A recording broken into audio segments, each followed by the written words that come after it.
അപ്പോഴേ ഇന്ന് രാവിലെ തന്നെ മക്കളുടെ ലഞ്ച് ബോക്സ് ഒക്കെ റെഡിയാക്കി വെച്ചിട്ടുണ്ട് കേട്ടോ. അപ്പോൾ അതിനുശേഷം ഞങ്ങളൊരു യാത്ര പോകാൻ പോവാണ്. ഒന്ന് കോട്ടയം വരെ പോകേണ്ട അത്യാവശ്യമുണ്ട് കേട്ടോ. അപ്പോൾ ഞാനിന്ന് മക്കൾക്ക് ചോറ് കിട്ടിയതിൻ്റെ കൂടെ തന്നെ ഞങ്ങൾക്കും ലഞ്ച് ഒക്കെ കിട്ടിയിട്ടുണ്ട് കേട്ടോ. അതുപോലെ രാവിലത്തെ ബ്രേക്ക്ഫാസ്റ്റ് എല്ലാം റെഡിയാക്കി ഇന്ന് എടുത്തു. രാവിലെ 4 മണിക്ക് തന്നെ എണീച്ച് പരിപാടികളെല്ലാം തീർത്ത് കേട്ടോ.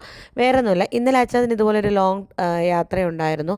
അപ്പോൾ അങ്ങനെ പോയപ്പോൾ അച്ഛൻ വീട്ടിലെ ഊണ് എന്ന് പറഞ്ഞൊരു കടയിൽ കയറി കേട്ടോ. വീട്ടിലെ ഊണ് ഇപ്പോൾ എല്ലാ കടകളുടെയും ഫ്രണ്ടിൽ എഴുതി വെച്ചൊക്കെ നിങ്ങൾ ശ്രദ്ധിച്ചിട്ടുണ്ടായിരിക്കും, വീട്ടിലെ ഊണ്. അപ്പോൾ നമ്മളിത് കാണുമ്പോൾ നമ്മളങ്ങ് വീണു പോവും. നമ്മൾ അടിപൊളി ഫുഡായിരിക്കും എന്നൊക്കെ പറഞ്ഞ് അവിടെ കയറും കേട്ടോ. അപ്പോൾ അച്ഛൻ കയറി ഫുഡ് കഴിക്കാൻ നേരം അവിടെ ആകെ ഒരു തോരനോ ഒരു ഒഴിക്കാനും ഒരു അച്ചാറും ഉണ്ടായിരുന്നു. പിന്നെ എല്ലാം സ്പെഷ്യലായിട്ട് നമ്മൾ പ്രത്യേകം പൈസ കൊടുത്ത് മേടിക്കണം, വേറെ ഒന്നുമില്ല.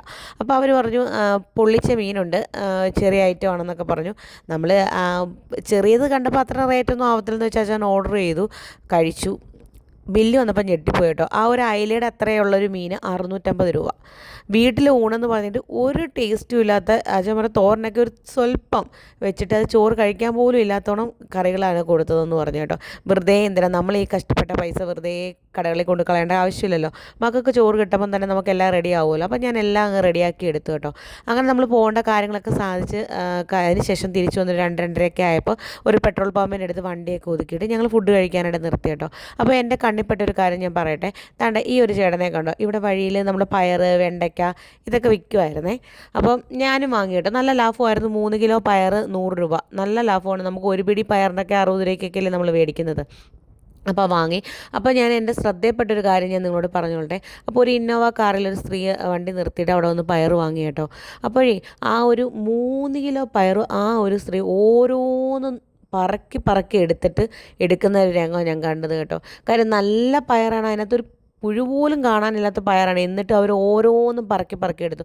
നമ്മൾ ഈ വലിയ കടകളിൽ ലുലു മാളിലൊക്കെ പോവുകയാണെങ്കിൽ ഇങ്ങനെ എല്ലാം പറക്കി എടുത്ത് അവർ പാക്ക് ചെയ്തേക്കുന്ന സാധനം എല്ലാം പൊട്ടിച്ചെടുക്കാൻ പറ്റുമോ?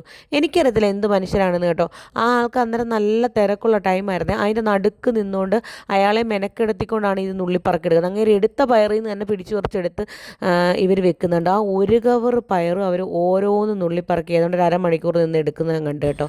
അവർ കൊടുക്കുന്ന പൈസയ്ക്ക് അവരെല്ലാം നല്ല സാധനം നുള്ളിപ്പറക്കി വിടും. പക്ഷേ അവർക്കൊന്ന് സൈഡ് മാറി നിന്ന് എടുക്കാം, അല്ലെന്നുണ്ടെങ്കിൽ അയാളെ മെനക്കെടുത്താൽ എടുക്കാം. മറ്റുള്ളവരെ മെനക്കെടുത്തിക്കൊണ്ടാണ് ഇവർ ആ സാധനം എടുത്തത് കേട്ടോ. അത് കഴിഞ്ഞ് ഞങ്ങൾ സാധനം മേടിക്കാൻ നേരം ഞങ്ങൾ ഇതിനെപ്പറ്റി പറഞ്ഞു കേട്ടോ. അപ്പോൾ ആ ചേട്ടൻ ആ സ്ത്രീയെ നോട്ട് ചെയ്തിട്ടുണ്ടായിരുന്നു. ആ ചേട്ടൻ പറഞ്ഞു, ഈ പാവങ്ങൾക്കൊന്നും ഒരു പ്രശ്നമില്ല, സാധാരണക്കാരൊക്കെ വന്ന് ചോദിക്കും, വില വാങ്ങിക്കും, മേടിക്കും. പക്ഷേ ഈ പണം ഉള്ളവർക്കാണ് കൂടുതൽ പ്രശ്നമെന്ന് ആ ചേട്ടൻ പറഞ്ഞു കേട്ടോ. സത്യത്തിൽ എന്തൊക്കെ തരം മനുഷ്യരല്ലേ.